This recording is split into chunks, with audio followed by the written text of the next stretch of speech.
Tanggal ang bara ng tubo nyo para mawala na ang tulo nyo. Ayoko ng bisita. Malis na kayo. Ang balong?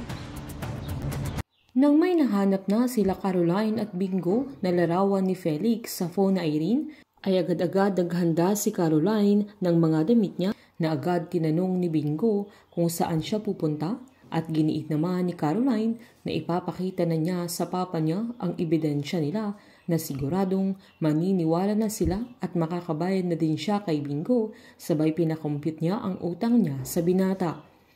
Sinita pa ni Bingo na bakit nag-iempake na ang dalaga lahat ng mga damit niya, na pinaliwanag naman ni Caroline na kapag nalaman na nila ang totoo ay siguradong pauuwiin na siya sa mansyon na hindi na niya kailangang manatili pa sa bahay nila, na imbes na matuwa si Bingo ay pilit niyang tinatago na malungkot siya sa pag-uwi ng dalaga.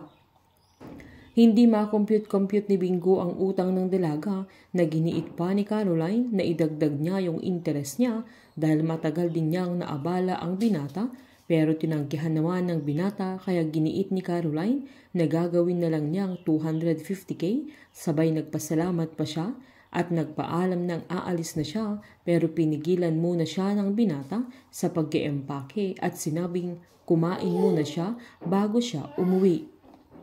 Inamin naman ng dalaga na hindi talaga siya kumakain ng white rice, kaya niloko ni Bingo na isangag niya para hindi puti ang kanin nila.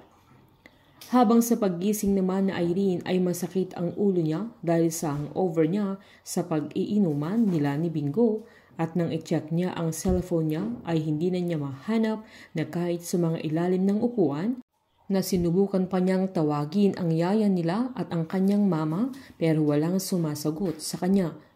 Sakto namang lumabas si Bettina, nakausap niya si Edward sa phone na kailangan nilang maunahan ng iba, na narinig naman ni Irene kaya nagtaka ito at tinanong niya sa atin niya kung ano ang sinasabi ni Bettina. Nagpalusot naman si Bettina na wala na siyang ginawa kundi uminom, na wala siyang kaalam-alam na nahack ang GLC Bank ng 2 bilyon na parang wala lang kay Irene dahil maliit lang na pera para sa kanya. Sinumbat pa ni Bettina na wala palang halaga kay Irene ang 2 bilyon dahil kaya niyang ubusin ng 1 taon dahil lang sa mga luho niya at pag-inom niya ng alak.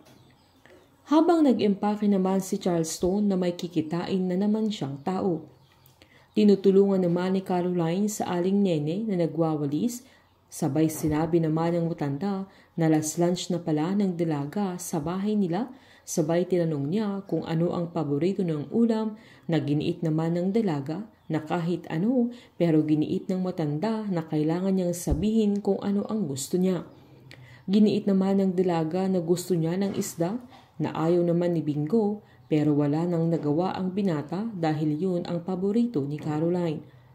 Habang nagpaalam muna si Bingo para puntahan si Snoop dahil pupuntahan nila ang bahay na pinasukan nila Felix, na nagpanggap silang vlogger na tubero para makapasok sa bahay. Pero nang makita sila ni Mang Balong ay nakilala siya ni Bingo na pilit silang pinapaalis, pero binanggit ni Bingo ang pangalan ni Mang Balong kung saan siya ang tinutulungan noon ni Bingo noong bata pa siya na naglalakos sa palengke at pinapakain siya ng matanda. Sa pagkikita nila Bingo at Mang Balong ay ang binata kaya ang makakaligtas kay Caroline sa paghihiganti nila Mang Balong sa kanilang pamilya dahil sa pagkamatay ng kanyang asawa. Painit ng painit ang mga tagpo, sabay-sabay po nating subaybayan ang advanced episode ng Can't Buy Me Love dito po sa aking channel. Patuloy lamang pong manood at mag-subscribe para ma-update po kayo sa mga susunod na episode. Marami pong salamat.